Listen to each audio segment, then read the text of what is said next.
Hi everyone, I hope you all are enjoying our revision series. So let us start with the revision of our next chapter, appointment and qualification of directors.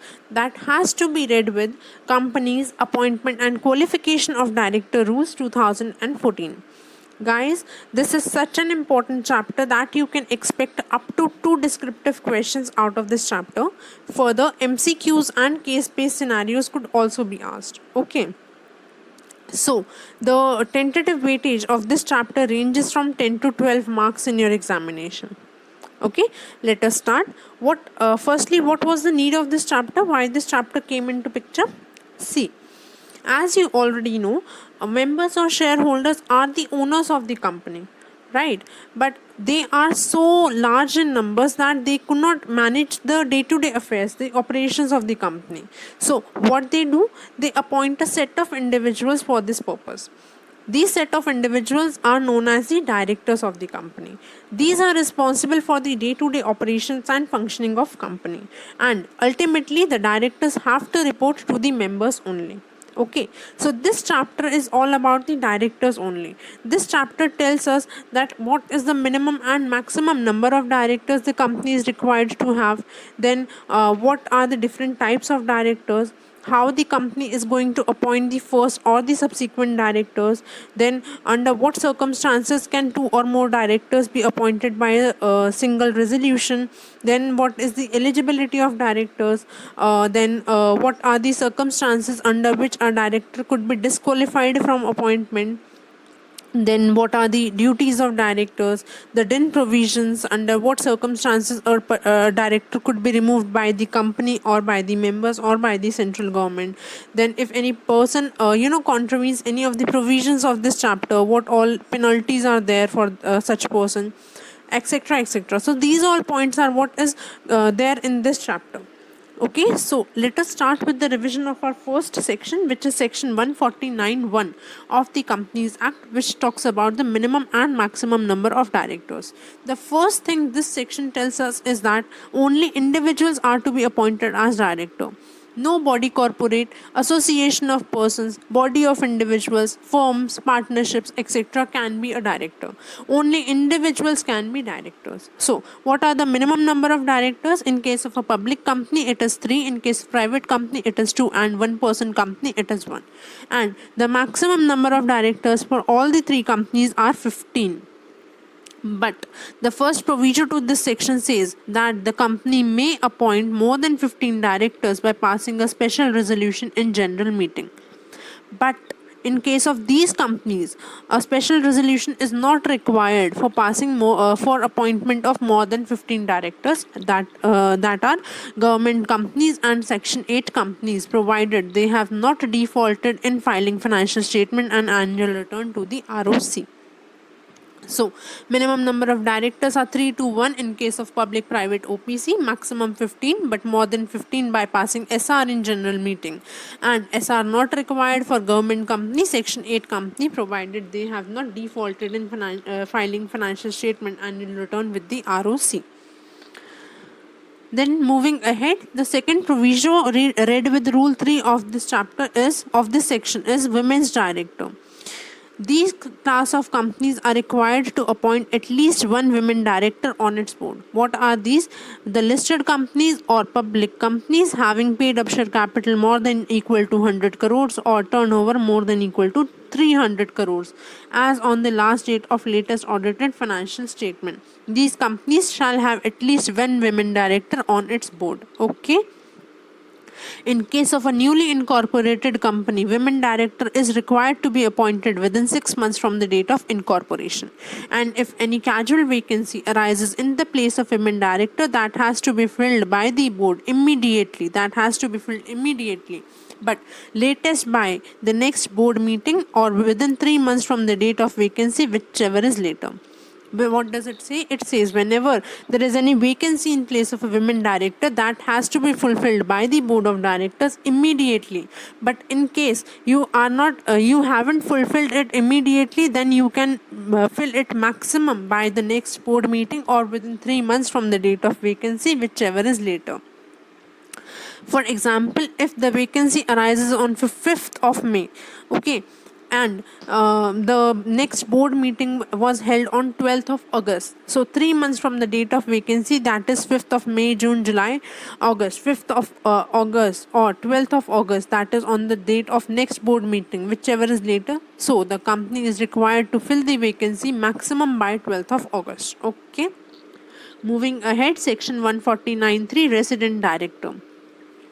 It says every company, irrespective of any other criteria, every company shall have at least one person who is a resident director.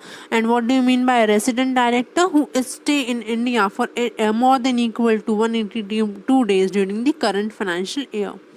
Okay, this is important. Again, the women director concept is very important from your examination point of view. Okay, so yes, again coming back to resident director, any company which is a newly incorporated company, the 182 days shall be proportionately reduced.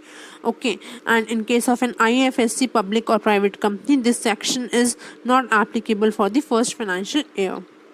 Then moving ahead, section 149.4, independent directors. Guys, I have already uploaded the detailed video of independent directors and the provisions applicable to it in my channel. I will provide the link in the description box. You can go and view that video for better understanding. Okay, for this video I am skipping the independent directors topic. So let us directly move to, I have already, compiled all these things in a separate video. You can go and check that out. Let us move to section 150 directly. Okay, it talks about the manner and selection of independent director.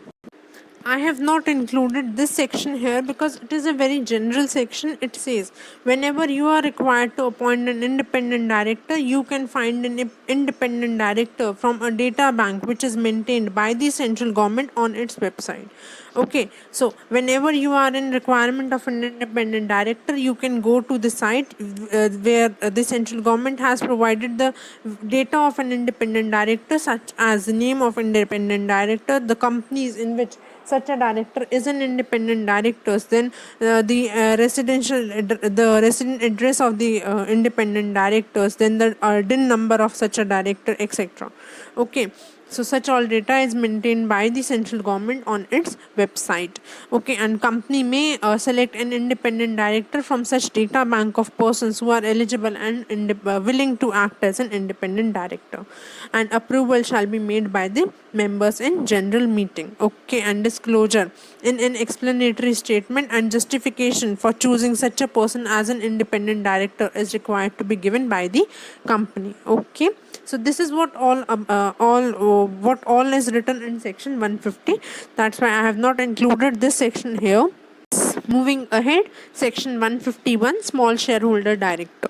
Who is a small shareholder director and why is he appointed? See, a small shareholder director is a person who is appointed either by the company suo motu or on an application by small shareholders to protect the interest of small shareholders.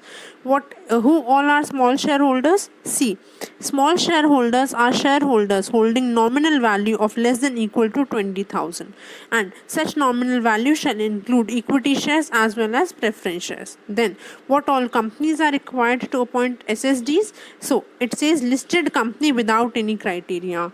All the companies who are listed on a recognized stock exchange may appoint small shareholder director. However, it is like you need to remember that appointment of small shareholder director is not mandatory.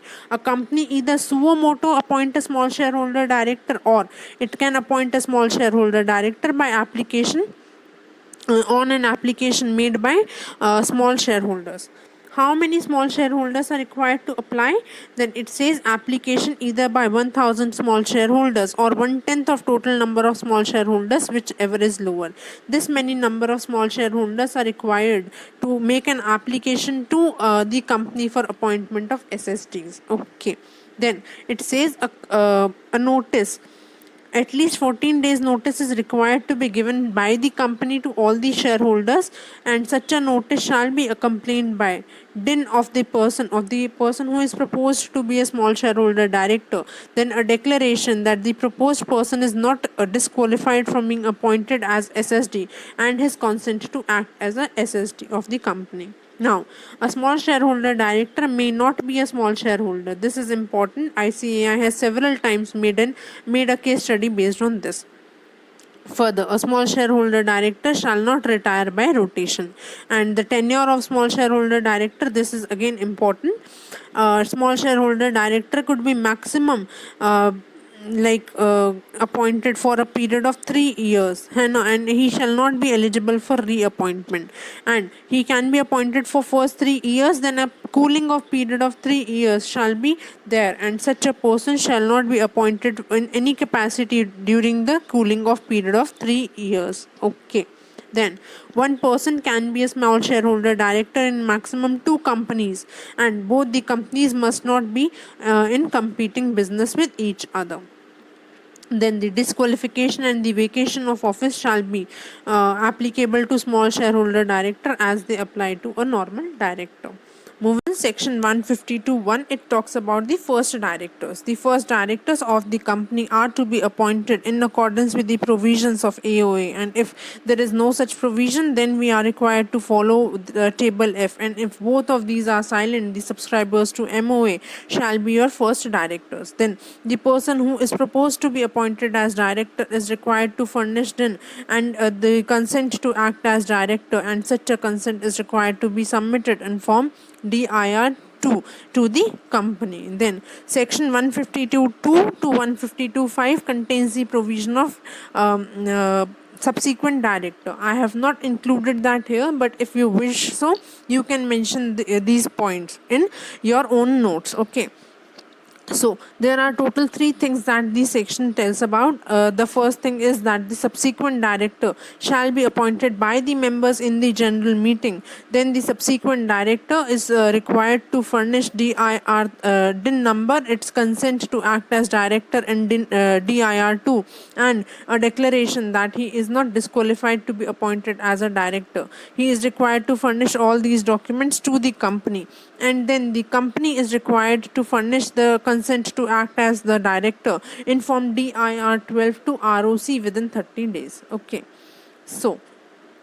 So next we have section 152(6), which talks about the rotational director. What does it say? It says that articles may require all the directors to retire by rotation, but if articles does not provide so, at least 2/3 of total number of directors shall be your rotational director, and 1/3 of the rotational directors shall retire by rotation. This is the least number of directors who are required to be the rotational director.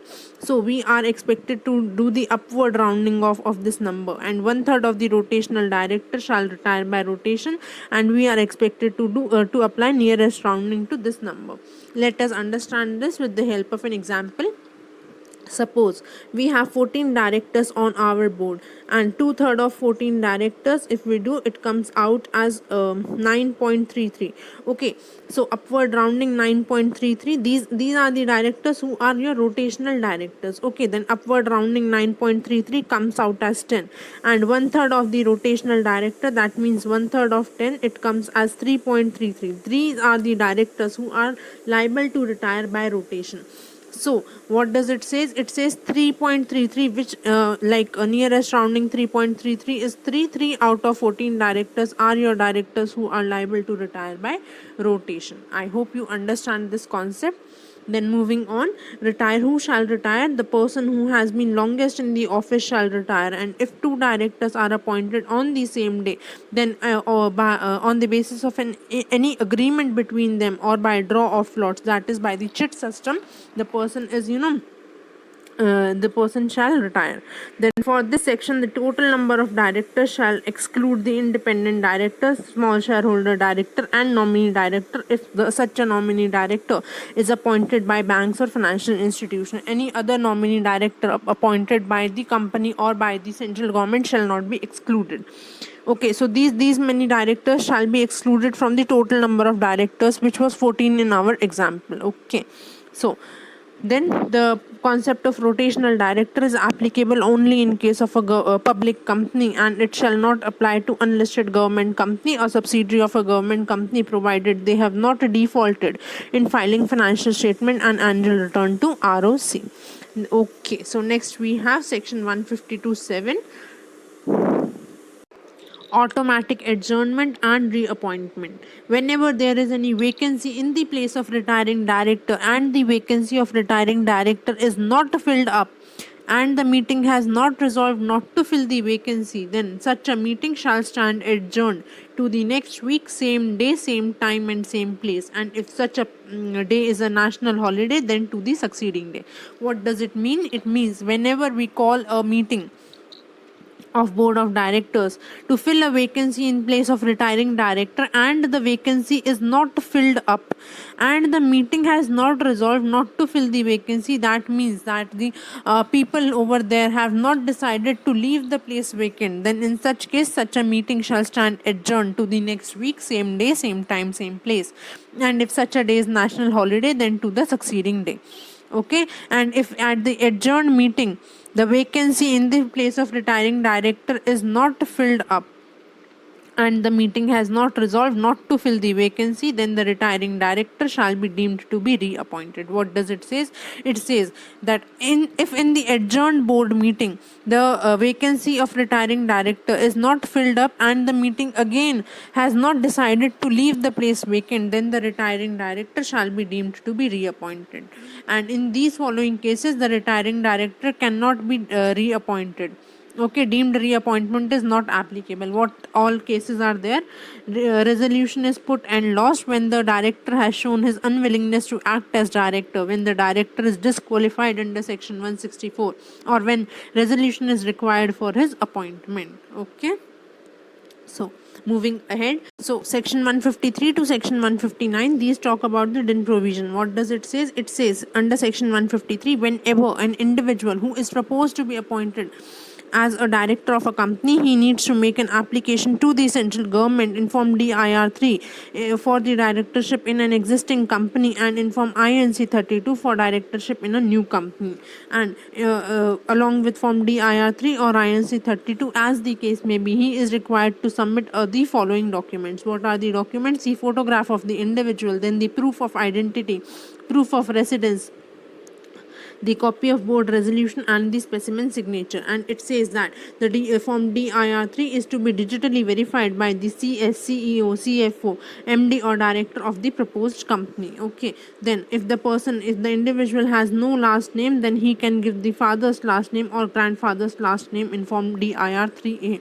And in these following circumstances, the DIN obtained by the individual stands cancelled. What are the circumstances? In case of death of the individual, when the individual becomes a person of unsound mind, when the individual was declared to be an insolvent, when he has obtained a duplicate DIN, and when the DIN was obtained by him by fraudulent means. Okay, in these four cases, no reasonable opportunity of being heard would be given to the individual. But if such an individual has obtained DIN by fraudulent means, then he will be given a reasonable opportunity of being heard. And further, it says that in case of any change in information in form DIR 3, the same is to be intimated within a period of 30 days in form DIR 6. The next section, section 154, it says central government shall allot DIN within a period of 1 month of receipt of application under section 153. Then next it says that one person can have a maximum of 1 DIN. And then section 156, it says the director shall intimate DIN to the company within a period of 1 month, and the company shall furnish the DIN to ROC within 30 days. So director was given 1 month for intimation of DIN to the company, and company was given only 15 days to furnish the information to ROC, the DIN number to ROC. Then it says if the company fails to furnish DIN to ROC, the penalty shall be levied, which is minimum 25,000, then 100 rupees per day, and maximum of rupees 1 lakh, and the same penalty in case of officer in default. Then it says whenever the company is required to furnish any information, return, or any particular, the company or the person must furnish the DIN of director. And the last section relates to DIN. It says that the director or the individual, if he makes any default, then default under section 152, 155 or 156, then a penalty of rupees 50,000 will be levied, and a continuing penalty of 500 would be levied in addition to that. Next, we have section 160, right of a person other than retiring director to stand for directorship. This section gives, power to, new faces to join for directorship of a company. It gives a right to the members or even the third party to stand for directorship.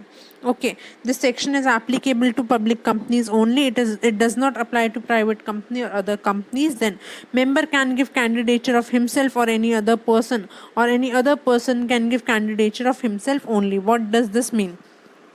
Say, if I am a member of a company, I can, if I want to be a director of a company, I can stand for the directorship of a company. I can give candidature for my stand for the directorship in that company. And if I want, being a member, if I want my father to stand for director, to stand for director in that company, I can give candidature of him as well. Okay, but if any person who is not a member of a company, he cannot give candidature of a third person to be appointed as a director in that company. What maximum he can do, he can give a candidature of himself, that yes, I want to stand for directorship in this company. So this is what is written here. Other person can give candidature of himself only and not of any third person. Then the person who wants to be a stand the person who has stood for the directorship in the company, he is required to serve a 14 days notice prior to general meeting to the company, and along with notice he is required to submit a deposit of 1 lakh rupees. Then, in these cases, the deposit is not required in case of appointment of an independent director. Then, in case where the director is recommended by the nomination and remuneration committee, and if the director is recommended by the board. Okay, this is important. Then, the person gets the refund of deposit if the person gets elected or he gets more than 25% votes. Here, it is more than 25% votes and not more than equal to 25%. Okay. And then in case of a Nidhi company, you are required to pay only 10,000 deposit and not 1 lakh rupee ka deposit. Okay. And after, when the company has received a notice, it has received a notice 14 days prior to the general meeting. So the company is required to serve the notice to the members at least 7 days before the general meeting. The company is required to send either individual notices to the members, or it can publish the notice, the fact that so and so person has stood for the directorship of a company on its website. It can serve the notice through email, or it can either publish the fact in two newspaper, one English newspaper and one newspaper in any vernacular language. And this section is not applicable to a private company, 100% government company, section 8 company, IFSC public company, and subsidiary of 100% government company. So basically this section is applicable only to a private company, public company. Okay, so next we talk about section 161. It has 4 subsections in it, 3 of which talks about various types of directors, the manner of appointment of various types of directors, the requirement of these directors in the board, the tenure of these directors, etc. Okay, and the last subsection talks about the casual vacancy. If any casual vacancy arises in the office of any board of director, how the casual vacancy is going to be filled, what would be the tenure of incoming director, etc. Okay, so with this, let us start with the first subsection of section 161, which talks about the additional director.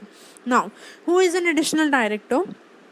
Suppose there occurs too much workload in the company due to any event, for example, too much workload due to amalgamation of company, or too much workload due to any order which has been passed by the Companies Act, okay, due to any amendment in the Companies Act, etc. So, or due to or suppose any director of the company met with an accident, he hasn't died, okay, if he died it would amount to casual vacancy, that we see later. But if any director has met with an accident and he is on a bed rest or hospitalized for some time, okay, or in case there occur any event the reason of which was not known in advance, so to meet the urgent or immediate requirement of a person in board and to ensure proper functioning of operations in the company, the board of director themselves appoint a person named in the name of additional director. Okay. So what all is written here, let us see once. Then the board can appoint an additional director only if it is authorized by the articles of association. If it is not written in the articles of association, then a company cannot appoint an additional director. Then appointment, it is to be appointed by the board either by passing a board resolution or by passing resolution by circulation. Then a person who is failed to be appointed as a director cannot be appointed as a cannot be appointed as an additional director. What would be the tenure of additional director? Its tenure is fixed by the board. So what is its tenure? Up to the next AGM, or the date on which AGM should have held, whichever is earlier. Suppose the AGM was due to held on say 29th of August, and it wasn't held till 30, it was held actually on 30th of September. So the additional director has to vacate its office on 29th of August itself. Then if no AGM has held, then last day on which AGM ought to have held, he has to vacate his office on that date. Then the additional director is not a retiring director. The concept of rotation does not apply on additional director. Then additional director is included in the maximum number of directorships. This we will study later in under section 165. Okay. Yes, subsection 2 to section 161 talks about alternate director. When do we need to appoint an alternate director? When the original director is absent from India for a period of 3 months or more. So to ensure proper functioning of operations of the organization, an alternate director is appointed in place of an original director. Okay, so what all companies are required to be appointed? All the companies can appoint alternate director, whether a public or a private company, provided authorization in articles of association is there, and in or by passing a board resolution in general meeting. Then appointment could be made only by the board of directors in place of the original director during his absence from India for a period of 3 months or more, and such an absence should be continuous and not in parts. Okay. Then what would be the tenure of alternate director? It says up to the return of original director or up to expiry of term of original director, whichever is earlier. And even if the original director returns temporarily, it would amount to return of original director. I have included this because this was referred in one of the mock test papers of the institute. Okay, so next we have restrictions. A person cannot be appointed as an alternate director if he holds directorship for some other person in the same company. For example, if Mr. A and Mr. B are directors of Reliance Industries, so Mr. C can only be appointed as an alternate director for either Mr. A or Mr. B, because both the companies are director of the same companies. Both the persons, Mr. A and Mr. B, are directors of the same company. Okay. And the second one is when he holds directorship in the same company. Suppose Mr. A is the director of Reliance Industries, right? So Mr. A cannot be appointed as an alternate director in place of any other director of Reliance Industries. Okay. Next, alternate director is also an independent director if he has fulfilled the criteria mentioned in section 149(6). Then the board is authorized to appoint an alternate director. That is, original director has nothing to do with the appointment of an alternate director. He cannot appoint an alternate director for himself. And board can only appoint an alternate director either by passing a board resolution in board meeting or by passing a resolution by circulation. Then the next point is automatic reappointment is not applicable for an alternate director. It is applicable only in case of an original director, and the alternate director shall be included in total number of directorship. This we will study later under section 165.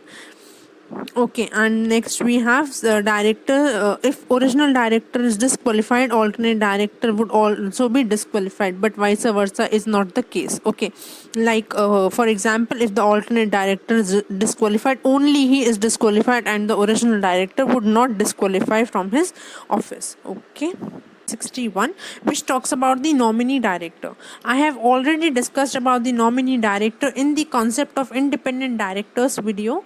I'll link down the video in the description box for your reference. Okay, do check that. Okay, So, coming to the nominee director point, what is a nominee director? I'll give you a brief about it. See, whenever a bank gives any huge amount of loan to a company, what does it do? It generally appoint a person in the board of the directors of the company to ensure that the company does not misutilize the bank's fund, and to ensure that the company is continues to be in a position to repay the debts of the bank. Okay, so let us now start with the nominee director point. After understanding the concept, the nominee director could be appointed either by a board resolution at the board meeting, or if the articles of the company authorizes so. Then the nominee directors are appointed generally by the banks or the financial institutions, and the concept of nominee director is applicable to all companies. Okay. Then the next subsection we have is subsection 4, which talks about the casual vacancy. This is very important. Institute has so many times asked about this section. So let us see what does it says. It says that the concept of casual vacancy is applicable to all the companies, whether a public company or a private company. And further, no authorization in articles of association is required to fill the casual vacancy. Then a casual vacancy has to be filled by the board only if such a vacancy has arisen in the office of a director who was appointed by company in the general meeting. That means what? If any vacancy arises in the office of an additional director or an alternate director or any director who was appointed by the board of directors, such a vacancy shall not amount to casual vacancy. This is what is written here. Okay, so then casual vacancy has to be filled by the board of directors, and such an appointment shall be further approved by the members at the next annual general meeting. Okay, then the term of office of the incoming director shall be up to the unexpired term of original director. Then it is not obligatory to fill a casual vacancy, and the casual vacancy in the office of a director who has not even assumed the office, then it does not amount to casual vacancy. And then the last point, that if the casual vacancy has been filled by the board and the place is again vacant, then such a vacancy cannot be filled by the board. This is important. Okay, and then the appointment cannot be done by a resolution by circulation. That means what? That casual vacancy has to be filled by the board in the board meeting only, by passing a board resolution and not by passing a resolution by circulation. Okay, so this goes as this. See, a director who was appointed by the company in general meeting, if he became a person of unsound mind, then a casual vacancy arises in his office. Okay, this casual vacancy has been filled by the board, and in case of death of such a person, in case of death of an like incoming director, then this is not a casual vacancy. This cannot be fulfilled by board now. Okay. So, moving on to the next section, we have section 162, appointment of directors to be voted on individually. As a general rule, we already know that each director has to be appointed by passing a special resolution. But this section gives us power to appoint even more than one director by passing a single resolution. Generally, what we need a separate resolution for appointment of each director. But this section provides us the steps that we need to perform in order to appoint more than two directors by passing a single resolution. What we need to do for appointment of two or more directors by a single resolution? Firstly, we need to pass a resolution authorizing appointment of two or more directors by single resolution, and this must be agreed by all the members who are participating in the meeting. And then we need to pass an ordinary resolution appointing such directors. What we need to do? First, we need to pass a resolution which authorizes us to appoint two or more directors by a single resolution, and such a resolution should be passed unanimously. And then we need to pass an ordinary resolution appointing such directors. Okay, then this section does not apply to appointment otherwise than in general meeting, that means appointment of additional directors, alternate directors, etc. Then private company, government company, subsidiary of a government company, provided the government company and subsidiary of a government company has not defaulted in filing financial statement and annual return to ROC. The next section we have is section 163. This is appointment of directors by proportional representation. What does it says? Section 163, appointment of director by proportional representation. This is the least important concept out of your entire syllabus of CA finals. Why? See, the concept behind this provision is very beautiful, but none of the companies in India uses this method for appointment of their directors on their board. Why? Because this section is not in favor of the companies. How? So, let us understand the concept behind proportional representation with the help of an example. So, suppose Mr. A, B, and C are proposed to be appointed in a company. Okay, and this company has total 450 shareholders. Out of these 450, 445 shareholders are holding 48% of shares, and these 5 shareholders are holding 52% of the shares. Okay, so when the chairperson asked the shareholders to vote for Mr. A, these shareholders voted in favor of Mr. A, and these shareholders voted against Mr. A. So, as a result of which Mr. A was appointed as a shareholder, as a director of the company. Why? Because majority number of shareholders voted in favor of Mr. A. Despite that, majority number of shareholders voted against Mr. A. Let us understand with the help of another example. Suppose the chairperson asked the shareholders to vote for Mr. B.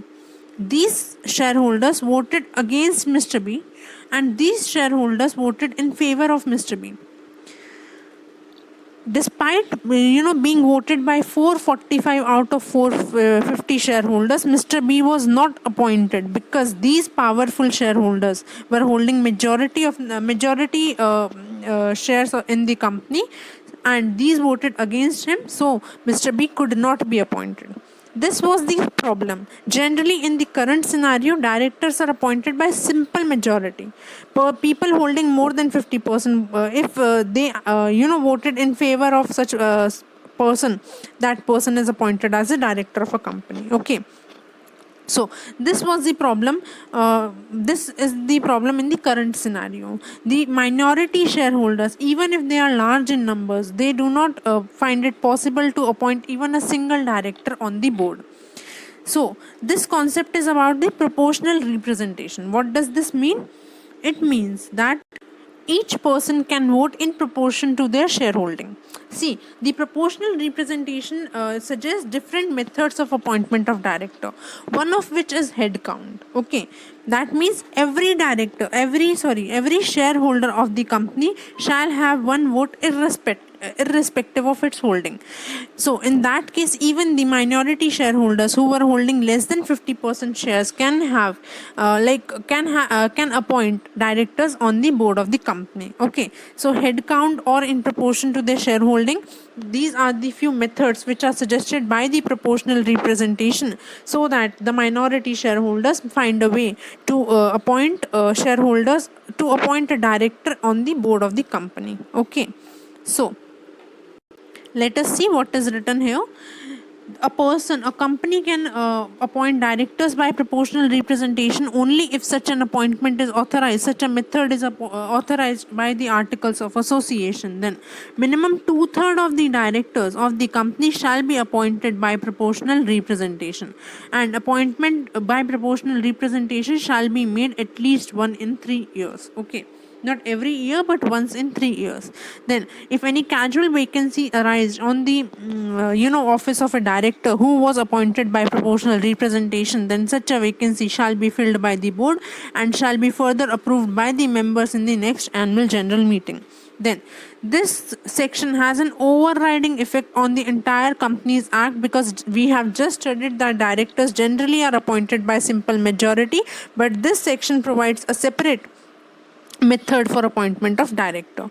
Then this section does not apply to 100% government company, subsidiary of a 100% government company, provided they have not defaulted in filing financial statement and annual return to ROC. Section 164, disqualification for appointment of director. A person shall be disqualified from being appointed as a director if he attracts any of the disqualifications that are laid down below. Okay, so this is very important from an examination point of view. ICAI has several times asked any question based on these circumstances. Okay, so this section has two subsections. Subsection 1 talks about the grounds for disqualification. That means what? If a person attracts any of these, he shall be disqualified from being appointed. And subsection 2, it talks about disqualification by reasons of default made by the company. If any company makes a default in filing these, then the person who held office as a director, he shall be disqualified from being reappointed in that company and from being appointed in any other company. Okay, so let us see what is written. Subsection 1 of section 164, it talks about grounds of disqualification. A person shall be disqualified for being appointed as a director of a company if he becomes a person of unsound mind. Okay, and this should be declared by a competent court. Then if he becomes an undischarged insolvent. Who is an undischarged insolvent? A person who is declared as an insolvent but he has not discharged his dues. Okay, then if a person who has applied for insolvent and his application is still pending, what is the catch in it? He must have applied himself. Any application from the third party is not tenable. Then if a person is convicted by a court for an offense, obviously it involves moral turpitude or otherwise, and sentenced to imprisonment for 6 months or more, and 5 years have not lapsed from the date of expiry of sentence.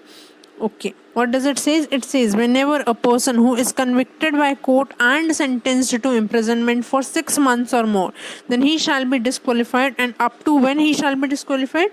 Up to 5 years from the date of expiry of a sentence. When the when the imprisonment or the punishment comes to an end, after that day, for the period of 5 years, till then he shall be disqualified. And if a person is sentenced to imprisonment for 7 years or more, he shall be disqualified for lifetime. This is important. Okay, then next is when an order disqualifying him has been passed by the court or tribunal.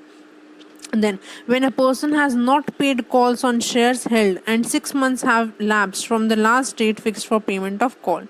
This is very understood as we read it.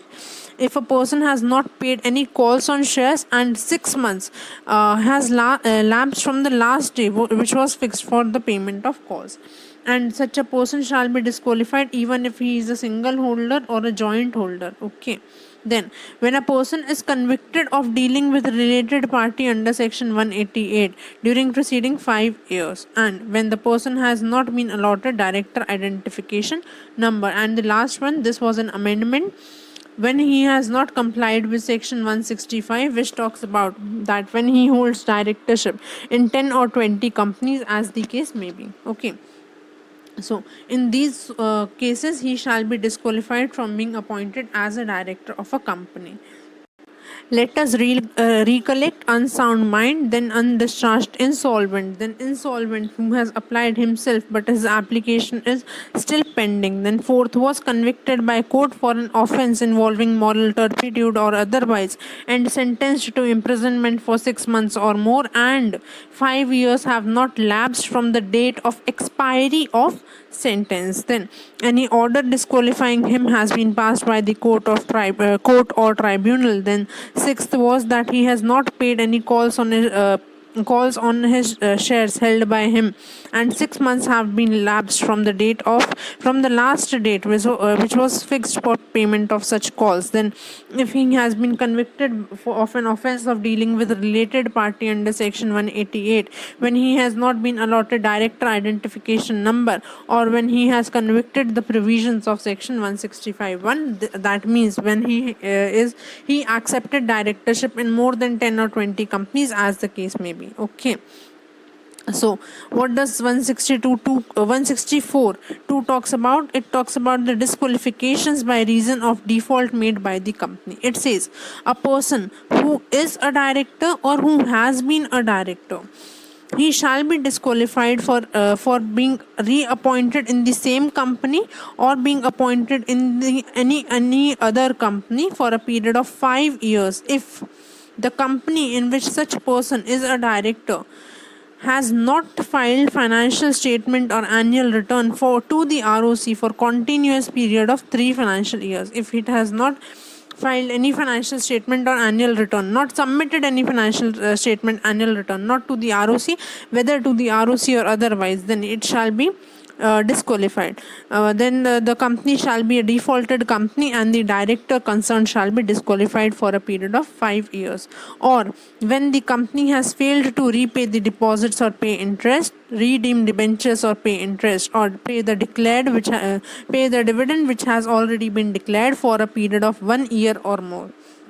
Here it was 3 consecutive financial years, and here it was 1 year or more. Okay, and one thing we need to note here down, that any interest or on loan, or any loan or interest that has not been repaid to the bank or financial institution, that then such a point is not covered here. That means if a company fails to pay any bank interest or bank loan, then such a company is not a defaulted company, and the directors therein shall not be disqualified. Okay, then this section is not applicable to a government company provided it has not defaulted in filing financial statement or annual return to the ROC.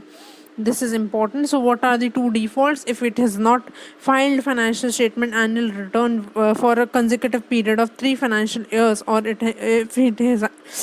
if it has failed to repay the deposits or interest, redeem debentures or interest, or paid a declared dividend for continuous 1 year, then the person who is currently the director or who has been a director during such default, then all these persons shall be disqualified from being reappointed in that company and from being appointed in any other company for a period of 5 years. Okay. Now, there is a provision inserted in this. What does it say? It says that the director of the defaulting company shall not be reappointed. He shall have to vacate his office in all the other companies, but he can continuing holding his office in that company, in the defaulted company, up to his term, but he cannot be reappointed after the expiry of his term. And the new directors, the incoming directors in the defaulting company, they shall not they shall not be disqualified for a period of initially 6 months. Why? Because they are coming to revive the company, no, and if they are coming for the better interest of the company and the stakeholders as a whole, and if we say that yes, you are coming, you have came to revival of the company, now you are disqualified, so who will come to revive? No one will. So this is what it says, that a person who has came as a new director in the defaulting company, he shall not attract any disqualification for a period of 6 months from the date of appointment. Okay, then 164(3), it is not disqualification, it provides additional grounds for disqualification in case of a private company. In case of a private company, it may provide additional grounds for disqualification as it requires. Okay, and the last thing here is that DE and G under section 164, that is, what does it says?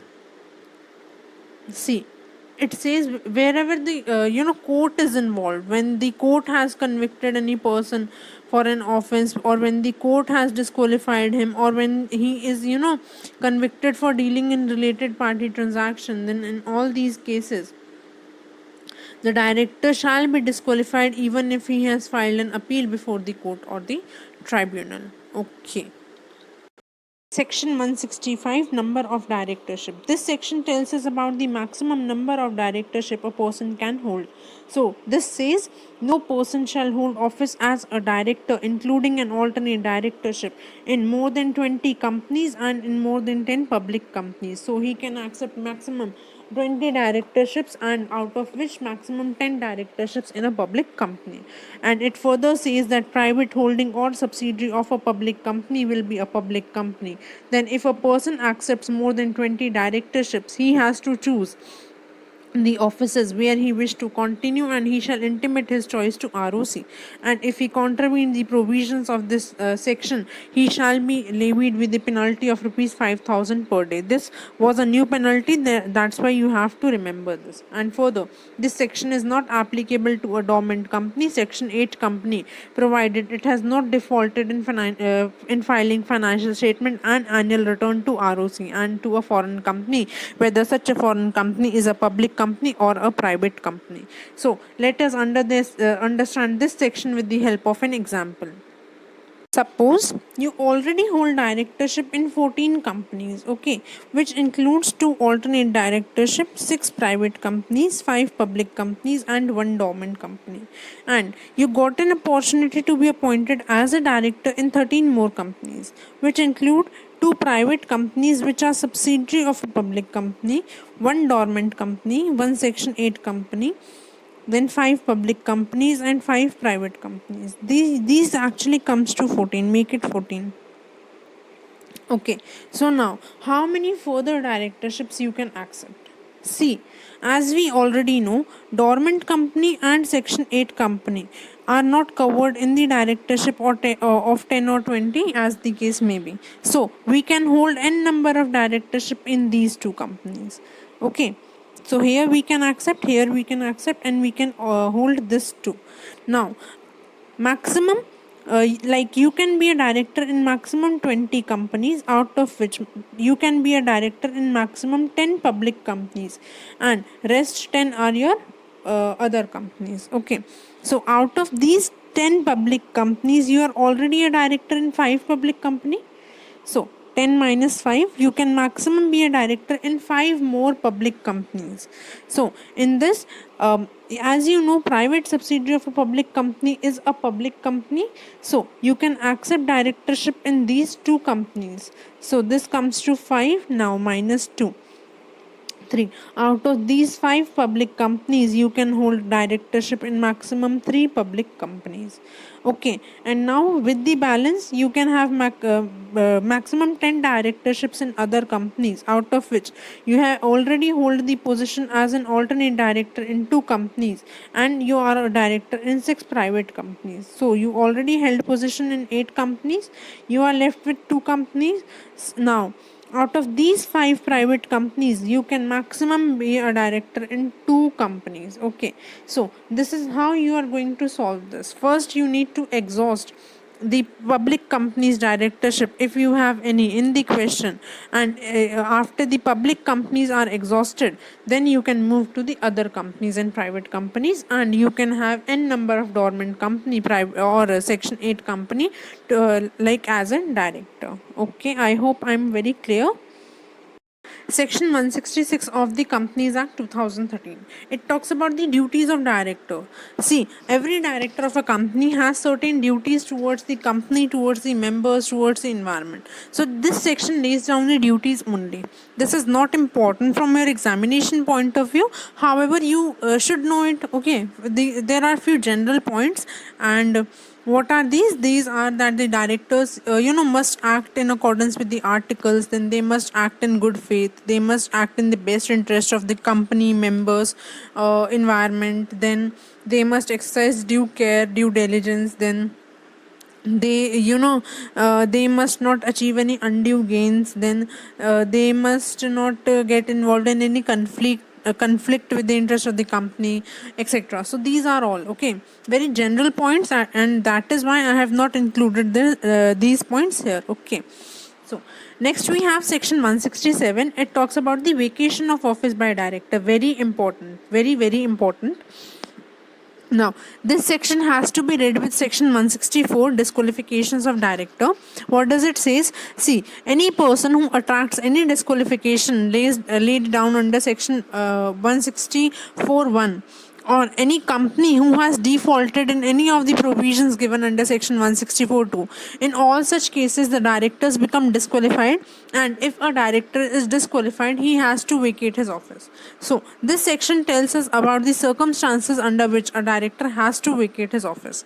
So, I just gave you an example of disqualification. In addition to disqualification, there are certain, points when certain circumstances when a director has to vacate his office. What are these? Let us see. So, it says ground of disqualification. So it lays down the grounds of disqualification. What does it say? It says when a person is disqualified under section 164, he has to vacate his office under section 167 1. Then it says when a person and a director absents himself from all the board meetings held during the preceding 12 months, he has to vacate his office. Now in the next chapter, in the chapter of meetings, we will see that every company must have held at least 4 board meetings in a financial year, and if a director absents from all the board meetings which were held during preceding 12 months and not the financial year, during preceding 12 months, then he has to vacate his office. Then next it says contravention. Whenever any director contravenes the provisions mentioned under section 184, what does it say? Whenever any director enters into any agreement with the company in which he is interested, then he has to vacate his office. Then when a director contravenes the provisions under section 184, again when he fails to disclose his the interest in the company or in any contract entered with the company. Okay, then when he has been disqualified by any order of the court or the tribunal, then when he is convicted by the court and sentenced to imprisonment for more than 6 months, more than equal to 6 months. In the disqualification section, what we have said, what we have read, that a director is disqualified if he is convicted by a court and imprisoned for more than equal to 6 months. So he shall be disqualified for a period of 5 years. Now whenever he is he has been sent to imprisonment for more than 6 months, he immediately has to vacate his office. Okay, next we have when he was removed as per the provisions of this act. Okay, we will it has a reference of section 169 in this clause. We will see it on the later part of this video. Then next we have when a person is appointed as a director by virtue of holding office or employment in holding subsidiary associate, and he ceases to hold such an office or employment, then he shall have to vacate his office in the company also. What does it mean? It means, suppose a person was employed by the holding company, and we very much recognize his efforts, so we decided to appoint such a person as the director in the subsidiary company as well. So if the person becomes the director of subsidiary company by virtue of holding the employment in the holding company. So in that case, if the person was removed from the holding company, he has to vacate his office from the subsidiary company as well. Okay, so further, what does this section says? This says that office shall not be vacated for the first 30 days if any appeal is preferred within 30 days, and within until 7 days if the appeal is not disposed, until 7 days of appeal disposed of, and if further appeal is preferred within 7 days until when such appeal is disposed of. Now what does it mean? It means that, see, whenever a director gets whenever any of the following points, any of the above points has attracted to any person, he has no he is not required to vacate his office immediately.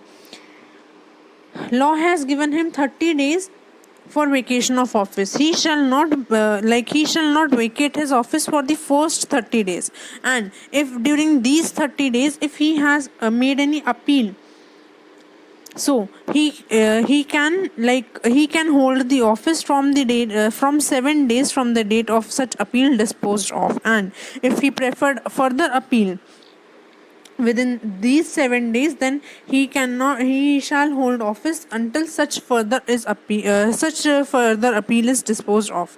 For example, Suppose a person was a director in a company, he attracted any of the disqualification, and due to that he has to vacate his office. So the company law has given him a 30 days period that he can hold the office in the company for first 30 days. If he made any appeal to NCLT challenging his disqualification, then he can hold the office up to 7 days from the date on which the appeal with the NCLT disposed of. Okay. And if during those 7 days he further made an appeal to NCLAT, if he is not satisfied with the order of NCLT, he further made an appeal to the NCLAT, then he can hold the office in that company until the appeal with the NCLAT is disposed of. Okay. Moving on, section 167(3). So it lays down the grounds of disqualification. What does it say? It says when a person is disqualified under section 164, he has to vacate his office under section 167(1). Then it says when a person and a director absents himself from all the board meetings held during the preceding 12 months, he has to vacate his office. Now, in the next chapter, in the chapter of meetings, we will see that every company must have held at least 4 board meetings in a financial year, and if a director absents from all the board meetings which were held during preceding 12 months and not the financial year, during preceding 12 months, then he has to vacate his office. Then next it says contravention. Whenever any director contravenes the provisions mentioned under section 184, what does it say? Whenever any director enters into any agreement with the company in which he is interested, then he has to vacate his office. Then when a director contravenes the provisions under section 184, again when he fails to disclose the interest in the company or in any contract entered with the company. Okay. Then when he has been disqualified by any order of the court or the tribunal, then when he is convicted by the court and sentenced to imprisonment for more than 6 months, more than equal to 6 months. In the disqualification section, what we have said, what we have read, that a director is disqualified if he is convicted by a court and imprisoned for more than equal to 6 months. So he shall be disqualified for a period of 5 years. Now, whenever he is, he has been sent to imprisonment for more than 6 months, he immediately has to vacate his office. Okay. Next we have when he was removed as per the provisions of this act. Okay. We will it has a reference of section 169 in this clause. We will see it on the later part of this video. Then next we have when a person is appointed as a director by virtue of holding office or employment in holding subsidiary associate, and he ceases to hold such an office or employment, then he shall have to vacate his office in the company also. What does it mean?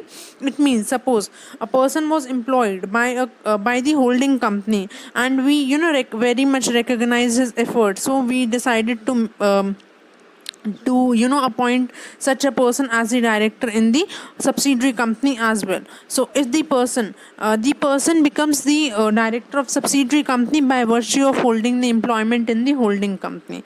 So in that case, if the person was removed from the holding company, he has to vacate his office from the subsidiary company as well. Okay.